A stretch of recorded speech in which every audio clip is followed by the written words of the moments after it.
नमस्कार, आप देख रहे हैं द अर्थ न्यूज़। मैं हूं आपके साथ अमन शर्मा।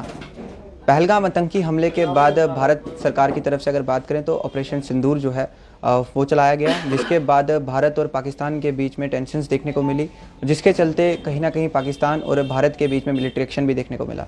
मिलिट्री एक्शन जब देखने को मिला तो पाकिस्तान ने अपनी कायराना हरकत दिखाई और लगातार जो है वो आर्टिलरी शेलिंग्स की, ड्रोन्स भेजे, जिसके बाद जम्मू की अगर बात करें तो काफ़ी इम्पैक्ट जो है वो उस चीज़ का भी देखने को मिला है। लखलत्ता बाज़ार में इस समय मौजूद हैं और मुल्कराज अशोक कुमार की ज्वेलर्स की शॉप में इस समय मौजूद हैं। इन्हीं से जानते हैं कि कितना इम्पैक्ट जो है वो भारत और पाकिस्तान के बीच में जिस तरह से तनाव देखने को मिला। हालांकि सीज़ फायर अभी किया गया है 18 मई तक और उसके बाद आगे की बातचीत जो रहने वाली है। लेकिन हम जम्मू तबके की बात करें या जितना भी बिजनेस तबका है उनसे भी बात करें तो उनसे भी जानने की कोशिश करेंगे कि किस तरह से इम्पैक्ट पड़ा है, किस तरह से जो लोग बाहर से आकर जम्मू में काम कर रहे थे, क्या वो लोग अभी भी इनके साथ काम कर रहे हैं या जम्मू छोड़कर चले गए हैं।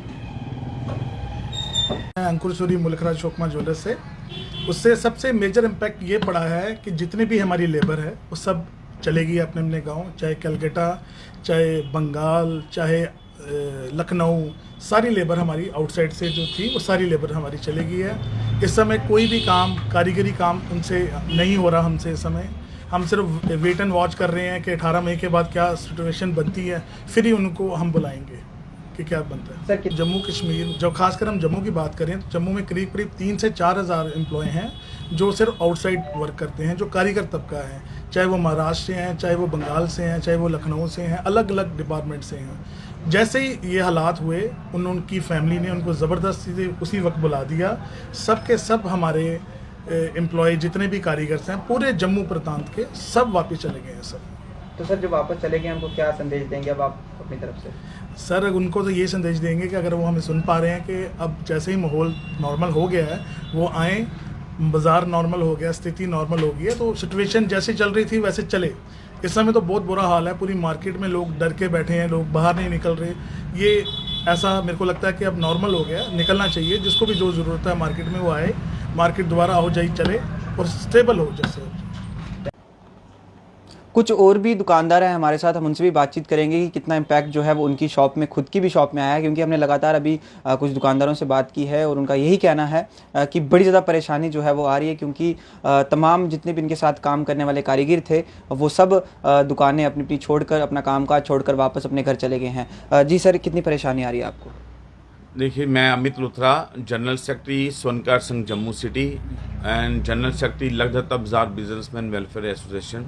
हमारे काम में काफ़ी हद तक इम्पैक्ट पड़ा हुआ है। देखिए, जैसे कि बाकी ट्रेड हैं उनमें, जैसे करियाना स्टोर ले लो, सामान उठाया रख दिया, वो लेबर जो वो अवेलेबल हो सकती है।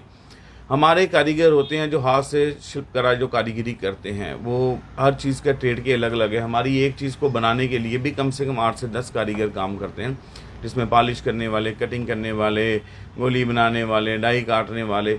ये जैसे ही ये हमारे यहाँ पे ये भारत पाक जो युद्ध शुरू हुआ तो पहले ही दिन जो सुबह मॉर्निंग में, मेरे ख्याल से अर्ली मॉर्निंग में जो 2-3 ब्लास्ट हुए, बस उसी ब्लास्ट में ये लोग दोपहर को ही यहाँ से जम्मू से प्रस्थान कर गए। और 90 से 95% जो कारीगर हैं आज की डेट में जम्मू में नहीं हैं, वो सारे चले गए हुए हैं। और जो हमारा काम है सभी दुकानदार भाइयों का, वो आज की डेट में सारा का सारा टिल पेंडिंग पड़ता जा रहा है।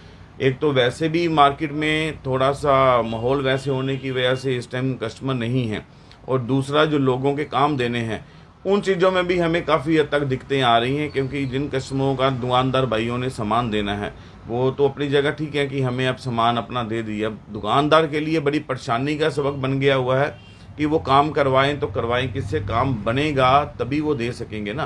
क्योंकि काम तो तैयार होने में टाइम लगता है, और वो कारीगर हर चीज़ का एक परफेक्ट कारीगर होता है। कड़े बनाने का अलग है, सेट बनाने का अलग है, डाई काटने वाला अलग है। ये हर तरीके जो कारीगर है, ये अमूमन 90 से 95% हमारे जो ट्रेड के कारीगर थे, ये सारे के सारे उसी दिन का प्लान करके अपने अपने घरों को प्रस्थान कर गए हुए हैं। तो सर, क्या कहेंगे उन कारीगरों को, किस तरह से वापस आए? देखिए, हम तो उनसे यही कहेंगे कि काफ़ी 10-10, 15-15, 20-20 सालों से हमारे यहाँ पे ट्रेड में काम कर रहे हैं। अगर हम यहाँ पे टिके हुए हैं, जहाँ पे आप हमारा आके अपने परिवारों का पालन पोषण जहाँ से आप पूरी उम्र करते आए हो, तो आपको भी यहाँ पे रुकना चाहिए था। यहाँ को इतनी तो तरखली जहाँ ऐसा कुछ हुआ नहीं था कि आप भागने को मजबूर हो गए थे, ठीक है ना। ये बहुत बड़ा इन्होंने एक चीज़ बताई है।